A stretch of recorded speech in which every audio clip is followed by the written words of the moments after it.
younger sister, elder sister, elder sister, younger sister, younger sister, elder sister, elder sister, younger sister. The one born first is the elder, after younger. But that's only common sense. However, in the case of twins, many cultures throughout time have considered the one born first as the younger and after elder. Huh. Oftentimes, common sense is easily reversed. I am the younger sister, One-sama the elder. Perhaps that relation could have easily been reversed. Yumi is the younger sister, One-chan the elder. Perhaps that relation could have easily been reversed. Oftentimes, reality is easily reversed. I am here, One-sama is lost. Yumi is alive, One-chan is dead. Perhaps that relation could have easily been reversed. Those two realities are forever on opposite sides of the same coin, overlapping. It wouldn't be strange for either one to be said as the truth. Perhaps. Perhaps? As I remain holed up in my hiding place, I connect my biocomputer to the net and gather information. I single out the data I need from the cyberspace's vast sea of information and download each target one after another. Targeted information. Immutable information that is the truth to me.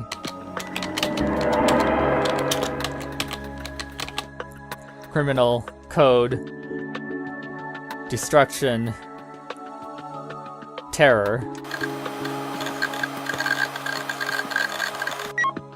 May 25th, 2032, mysterious armed conflict breaks out in Tokyo Chuo Bay area at Exarch's Tokyo branch office. Several dead, injured, and missing. Possible links to terrorism are dead, injured, and missing persons list for Exarch Tokyo branch office conflict. Download. Netjacking outbreak. Cyber-terrorist group Code sends its criminal declaration through worldwide transmissions. Evidence of vigilante hacker team participation in Exarch Tokyo branch office conflict. Hacker territory war? May 26, 2032. Mysterious explosions break out in the Tokyo metropolitan area. The cause linked to malfunction of house management systems. Links to cyber terrorism. List of dead, injured, and missing persons for the Tokyo metropolitan area explosions. Download. That's a different noise. I quickly skim through the stream of articles and scan over the downloaded lists, and tightly bite my lip. No matter how many times I reread the articles, and no matter which sites I check, the truth remains unchanged. Every downloaded list of the deceased contains everyone's names loud and clear. Criminal has been destroyed. Murdered. By Code. My friends weren't the only ones who lost their lives. Their families did too. One-sama, Magdalene, Equus, L, all their parents. Equus's father and I are the only ones left. Everyone else is dead. Everyone. My emotions well up and burn my eyes. All of my inner thoughts are inadvertently vocalized. Tears run down my cheeks and fall to the floor. This isn't the first time these cheeks have felt tears like this. The last time was back when Dad passed away. But back then, Mom was there for moral support, and though clearly upset, One-chan was there too. But now, there's nobody left. Oh no, this isn't the time for this. Yumi needs to become leader. No, to become One-sama. No, no crying. I must be strong. I need to be stronger. Because I want to be of use to One-sama. But how? I thought my heart had been healed, but now it's bursting at the seams again. It's breaking down like water rushing through a once tiny hole in a dike. But even so, I get back on my feet and wipe away the tears. Now my nose is all sniffly. I am so lame. I don't have the resolution that One-sama had. I really am worthless after all. Here I am, disconnecting half my consciousness from the net just to look for tissues. How lame. ティッシュティッシュ確かこの辺でねえこっちこっちここっちにあるよ。ああ、thank you. Safe. Operation Blow Nose a success. Wait, whose voice is that? Yeah. Not. 助かった。Don't know what you are or where you came from, but you're a lifesaver. Don't know who you are or where you came from. Huh? Hey, wait a sec. I'm the only one who's supposed to be here. No one else knows of this place but Yayoi-sensei. And that wasn't Sensei's voice. Who was that? I put myself on full alert. Just then, Hi! I find a teeny tiny girl less than 20 centimeters tall, or should I say long. She flutters around through the air with a pair of butterfly-like wings sprouting out of her back. Her entire body appears to glow, and small specks of light seem to follow her flight path. なに新規臭い顔してんの？あなたは？ね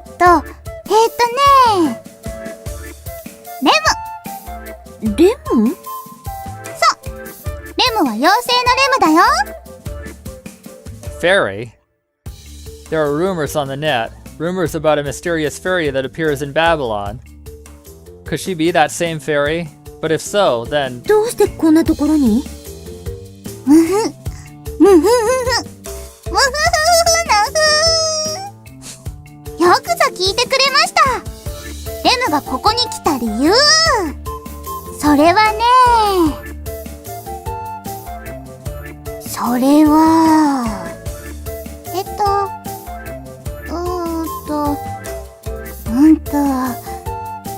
あれで、なんだっけ。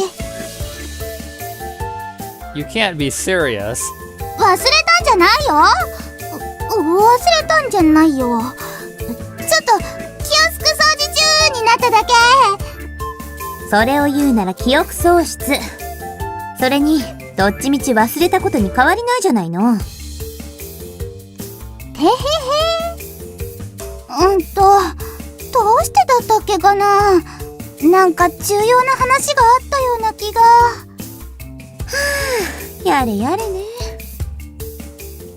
Well, honestly, this sort of conversation is always welcome, especially at times like these.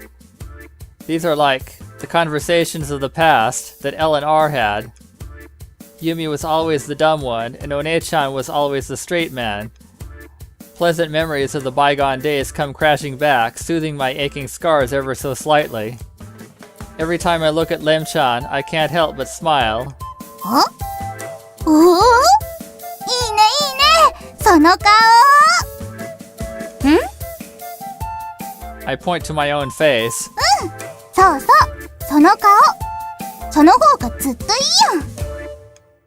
Lem-chan nods, a smile across her entire face. Truly a mysterious fairy. This is turning into such a calming experience, as if that near breakdown of mine was all fake. Let's wipe away the rest of these tears. Wait, just noticed something. Wipe the right eye, Lem-chan's right there. Wipe the left eye, and she disappears. What is this?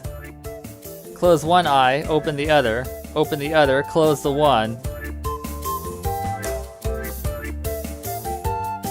That's it. I see a different image with my left and right eyes. Lem-chan can only be seen with my left eye, my cyber eye.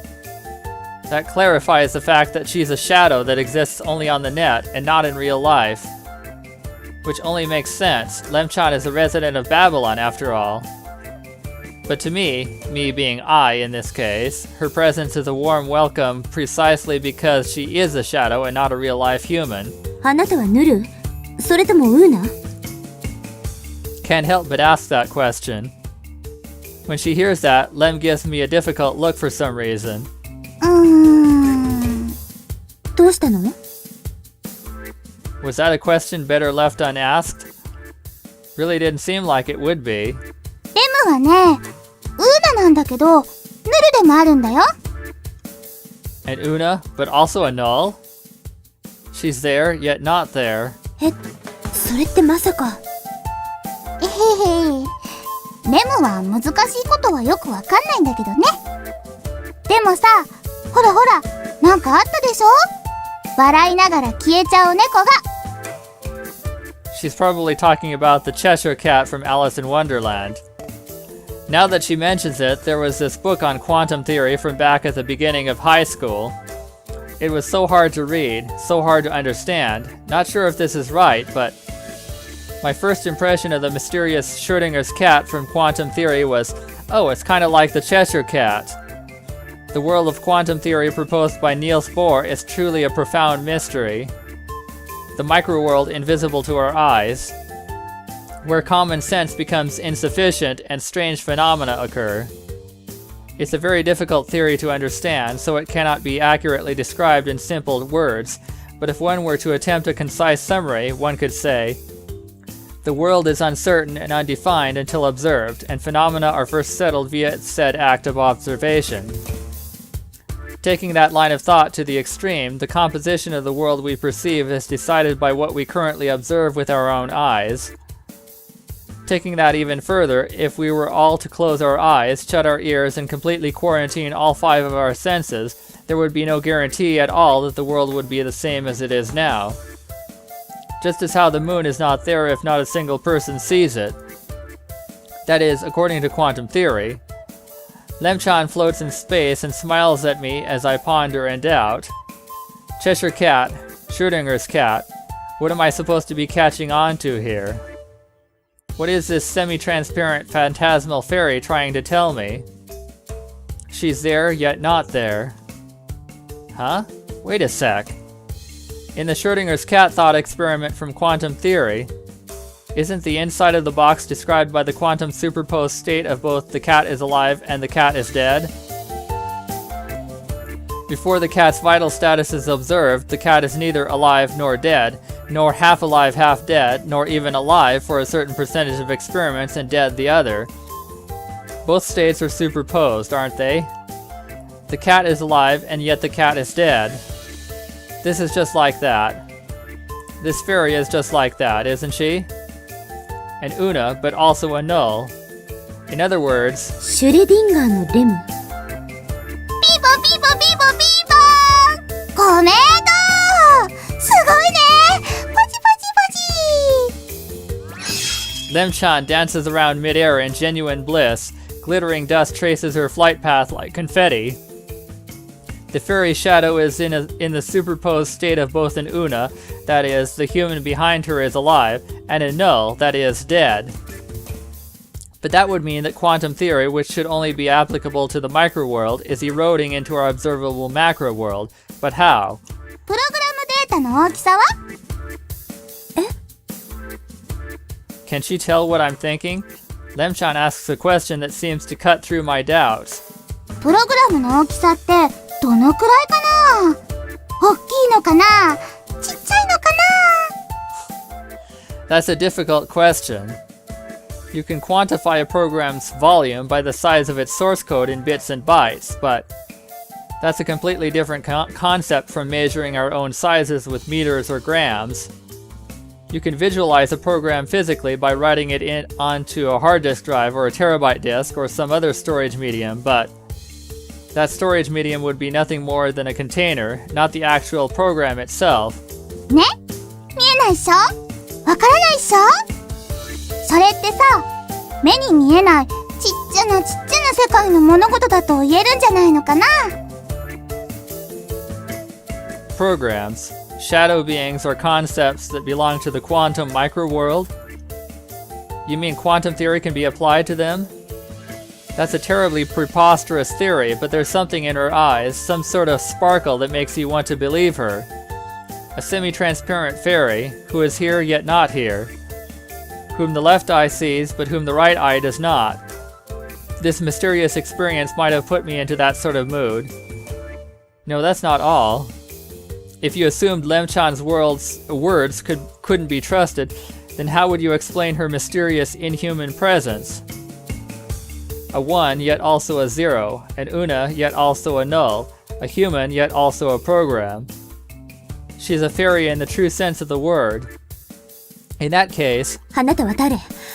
あなたは I let my feelings run straight out of my mouth. I want to know her true form. I want to meet her in real life.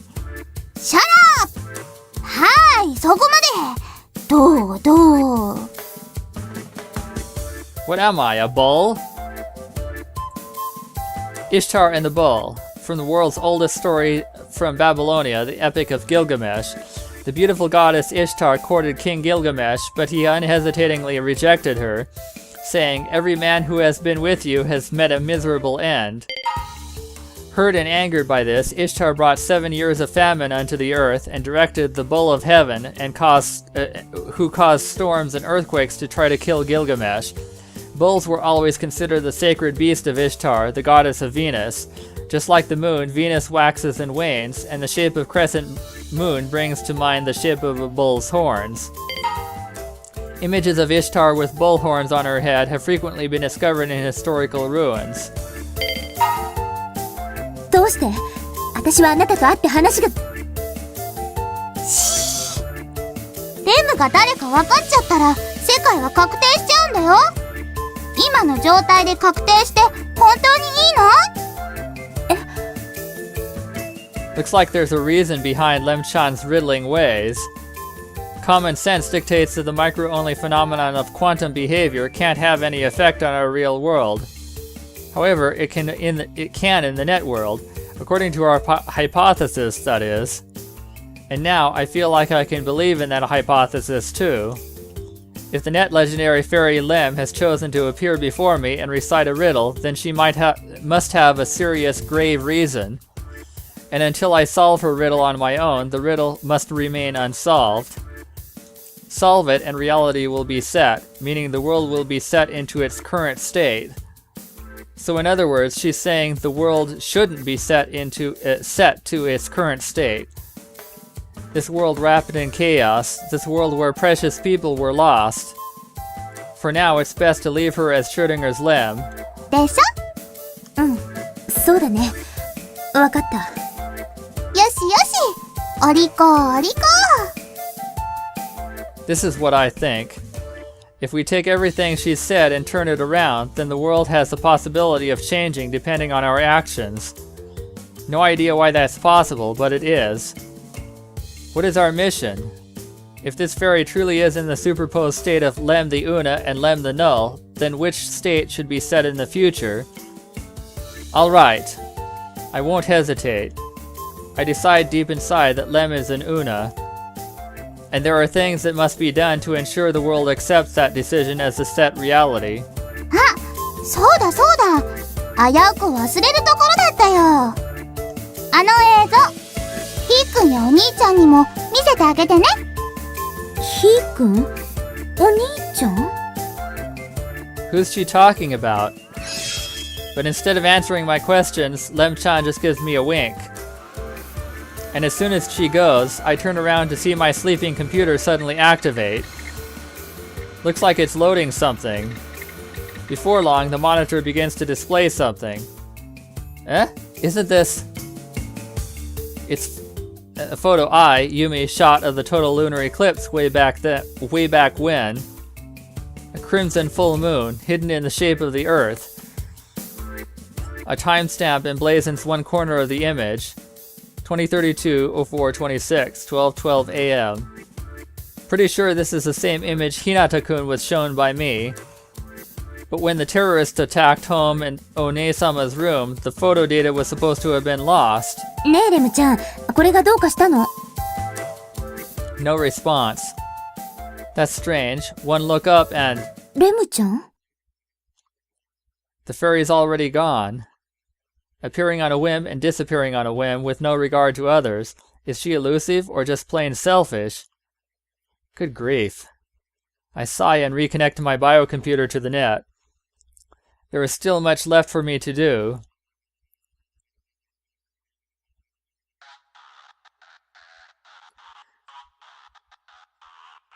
I head for the place under the cover of night. The place where death and death intersect. The place where real death and virtual death overlap and coexist. From this point onwards, I'll head there, come across the two gods of death, and go to meet them. Two gods of death. Two former members of Anunnaki are named after the gods of the underworld, and thus the two targets. In order to accomplish the things I have to do, I must coil around death. The full moon in the sky shines on my face, its light as pale as a corpse. I had expected this, but the shop before my eyes is closed. The thick shutters are locked. Right now it's protected by tight security, which, if someone just carelessly tried to open it, would probably send a security guard running over here in a flash. It's only natural. It's currently 3 a.m., the dead of night. I check the time on the moon's age, the chronograph wrapped around my right wrist, and concentrate my senses. I swiftly raise my arm overhead. I shall open the rock door of Ama no Iwato to bring the light back to the world. I undo the security, and at the same time, I usurp the opening-closing system. I point at the air occasionally. The lights come on. I see the shop's signboard in my brightly lit field of vision. On it is written Death's Crossroads. I enter the shop and place the large suitcase I was carrying on top of the counter, along with a large traveling bag. Just then, a grim giant of a man appears from inside, as if responding to the sound. He holds something of a pretentious wooden sword in his hands. He is the man who repaired this body back then. Oi! どこのどいつ? 俺の店に不法侵入してきたバカは! お前! In the instant he recognizes my form, his eyes widen. I stare at the stupefied shop owner standing there. It's none other than Nergal. Is he surprised by my arrival? Or is he staring at the me on the other side of this body? ありったけの武器を。 I hand over a card with electronic money recorded on it as I say this. この中に入るだけだ。弾もな。I tap the suitcase and bag. IMI デザートイーグル 50AE。それと USM1911A1 ポルトガバメントをくれ。それとショットガンも欲しい。ブルパック式のやつがいい。あと格闘用の武器も必要だ。スタンナックルはあるか。どうした？いや、お前だったのか。しかしなんでここにそんな物騒なもんがあるなんて考えた。なんで知ってる？ If I wish it, I can learn anything. Nothing is impossible for me in this world. But there's no need to answer him. まあそれはいいとして、どうやって入ったんだ？ここのセキュリティの硬さは軍事施設並みなんだぜ。今日はやけにおしゃべりだな。時間がないんだ。急げ。ああ。Startled from the glint in my eyes, Nergal trembles violently, but excitedly begins his work. おい、その時計。Nergal stares at my right arm, which is resting on top of his counter. It seems he noticed the chronograph sticking out from my sleeve. それムーンズエイジじゃねえか。しかもそのロゴ。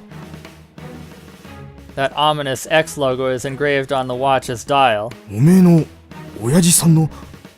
余計な口を叩くな。手を動かせ。He's been completely overpowered. And then he mutters this in a small voice. 何が起こってやがる？